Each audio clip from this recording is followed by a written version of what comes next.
Morning YouTube. Today got a little patch going on here. Say morning everybody first. So what we got here is relocate on a light switch. This is a knockdown texture. I'm gonna call it a medium size texture. It varies. It goes anywhere from maybe a half size dollar down to a quarter size here and there. Down to areas where it didn't get knocked down very good at all. But that's how these track homes go together. So anyways, real quick, wanted to show a little quick technique I do for some of these simpler ones. This one's still a little wet, so I just do blow drying real quick. I did the previous patching before, so this will flash dry real fast. So this will flash dry real quick here.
I got my new YouTube channel going, so let me see if I can zoom in here.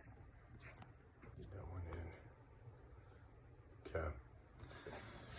So, a couple different ways to approach this. I see a lot of guys where they don't sand this and they just spray texture right over the top of this.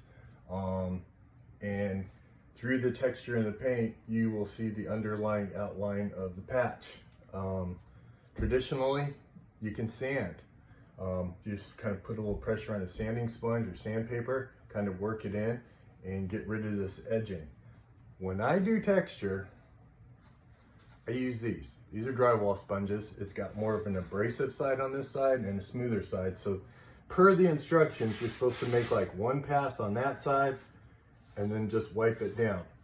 Why do I prefer wet sanding over traditional sanding? One, I got a finished floor right down below me.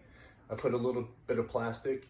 I have no dust. I have no dust floating in the air. Even when I did the mudding originally, this is a super clean patch. So what I do is I just come in and I melt the edges back in. So that melted edge is blended back in with the existing texture. Okay? Same thing here. Same thing over here. So now I got beautifully blended edges going all the way around this patch, okay? Then I like to hit it real quick with heat dry, just kind of flash dry that wetness.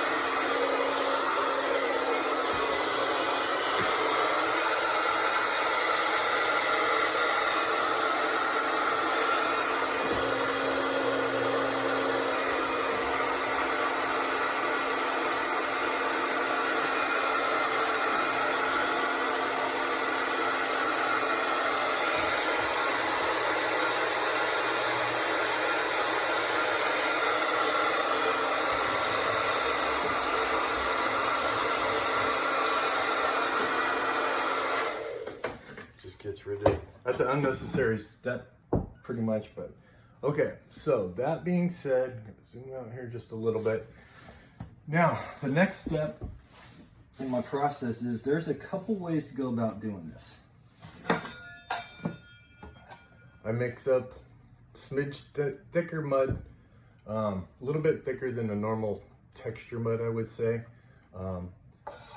in the past on really small holes, I would just kind of go through and do little, it's probably a little too big, just little dab techniques, okay? Like that. So you can take a 3-inch knife, you can take a 6-inch knife, you could use one of these Tech Dry Tools 3-in-1 knives to where I could literally just put dabs on with this little 1/2 inch there guy, like so. Or I could use bigger, based on the size of your texture, that size glob will probably, when you go to knock it down, end up being like a 3/4 inch to inch and a half big, depending on your pressure as well. So let's see, do a couple more of these here. So, okay, so there's that, got that technique. And there's another technique I've done in the past where you can pull out, just pinch out little pieces, like so. Okay. Edge. I prefer a little bit stiffer sponge for this technique, so this is not my ideal sponge of preference if I was gonna traditionally say, hey, let's just do this. You just want random size holes, right? And this is why a firmer sponge works better. You go in, just kind of load that thing up with mud, like so. Just tap in there, get that mud, and then what you do is just kind of doing that number right everywhere, like so. And then when you come back in, again, you can use a regular knife. I like to use Lexan blades. What you're doing is when you come back in, you're going to get that textured pattern look, okay? Like so.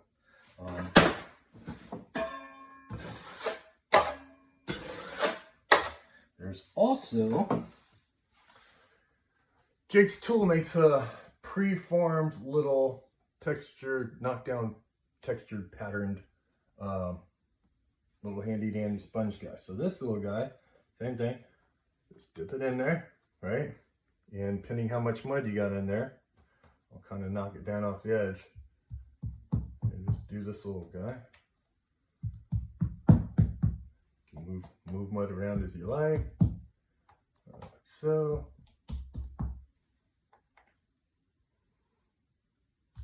And it's based on pressure. Like the more you force it in there, probably the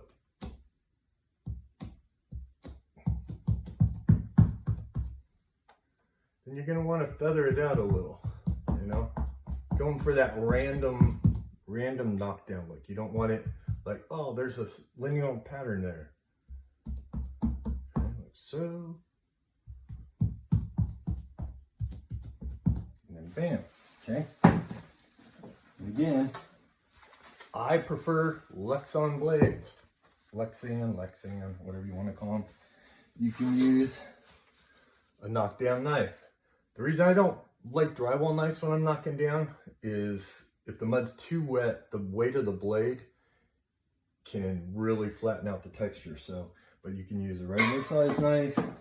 I could probably come back in with my 5 if I wanted to real gently use a knife and come in there and knock that down. But for all the knockdown I do, I prefer Lexan blades. That's just my preference of choice. And then you just come back in, no pressure on the wall at all. You just let it kind of roll itself back up the wall or down the wall or whatever you want to do. Okay. And that is how you do knockdown. So, and on this one, looking around the surrounding area, I'm going to say I'm still a little too big. Great. Well, okay. Let's pull that bagger off real quick. Not a big deal. We're going to do that. Put my edges back off one more time.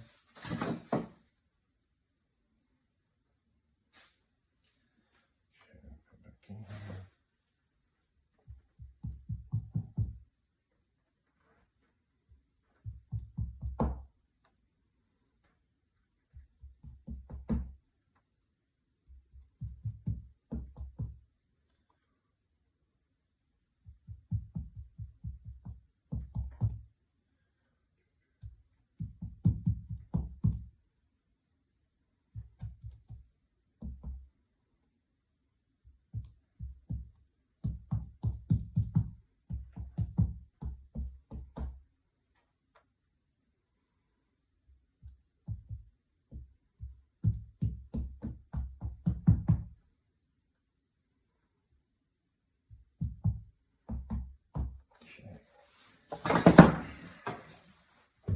second here.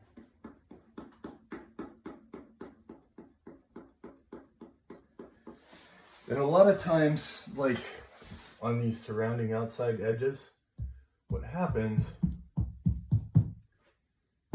is, say you got your texture on this patched area, what'll happen is, because the paint is basically a water barrier for the drywall mud, you'll get different setting times. Like it'll take longer on the painted section to get knocked down if you're going to try and get the same consistency, because it's not absorbing back into, like this is absorbing back into this drywall mud itself or brand new sheetrock. You can physically see when you spray the gray board on sheetrock how the little outlines of the pattern of the texture are on there. You can physically see that. Here you can't see that so much when you're doing knockdown type stuff. So let's see. And a lot of times too, I was going to mention, like these look lineal and horizontal sometimes. So you can tell that they probably pulled the mud going this direction, versus like if you see, I don't got a good example in this area, but if you see these texture marks and they're more lineal looking, that means they pulled up and down. So that's kind of important when you're patching, is recognizing the style of pattern they have, sizes, and then what direction they pulled it, you know. So try this again real quick here. I'm liking that better. And what you can do is, once you got it where you kind of like it, just let that sit up a little.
What up, Chris?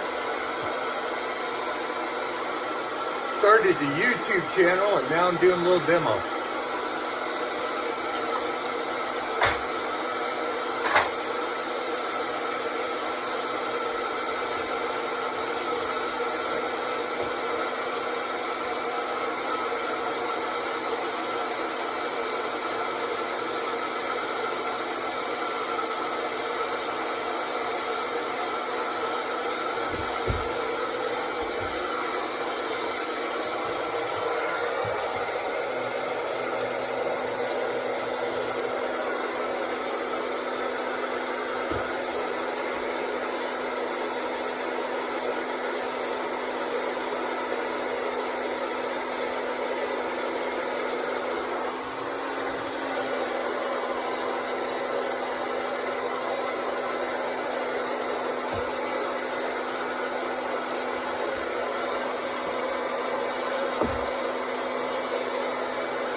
So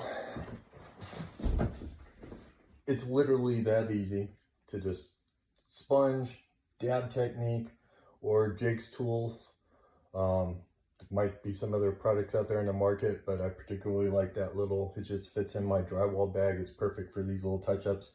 And another great place for that tool that I want to recommend that tool on is a lot of times, don't have one here to show you, but I get blowouts on corner bead. This is bullnose, but these, you know, the radius bullnose or the 90s or splayed or whatever. There'll be little chips and stuff, and you just fill that with your mud, get that up to where it needs to be so it's level. Do your sanding, either dry or wet, and then come back in and just boom, boom, little dabs, a couple little dabs, boom, boom, here and there. Perfect, good to go. And I wish I had, like, if there was a nail hole right here, 1/8 inch to say 1/4 inch size nail hole, you literally, folks, only need to put a micro dab of mud on your knife, fill that little hole, and you can even finger wipe it once, pull it with the knife, whatever. But you do not need to, when painters, and maybe it's drywall too, but painters, when you take a spatula full of mud on a textured wall and patch a nail hole, and you can see that entire outline of the spackle you use or drywall mud, cracks me up. You're literally only patching a hole that big. You only need a dab. It might suck back in, put an extra coat, or get the spackle. It doesn't shrink. I don't care. But just another side tip. I'll make a video on that because I run across it all the time, and I will show you next time I see the dabs, like full knife, 6-inch knives of mud, just like whop, whop. So I'll quit ranting. That was it. Thank you, YouTube. If you haven't joined my YouTube channel yet, I appreciate it. I'd like to keep continuing making these videos and teaching you guys my tips and tricks. Is my way the only way? Nope. But I've got 35 years experience, and I just want to express how I do things. Everybody have a great day. I got phase 2 downstairs. I got the big job downstairs, so I'll be bouncing back on that video here shortly with the ceiling I'm skimming. So everybody have a blessed Sunday and have a great rest of the day. Bye.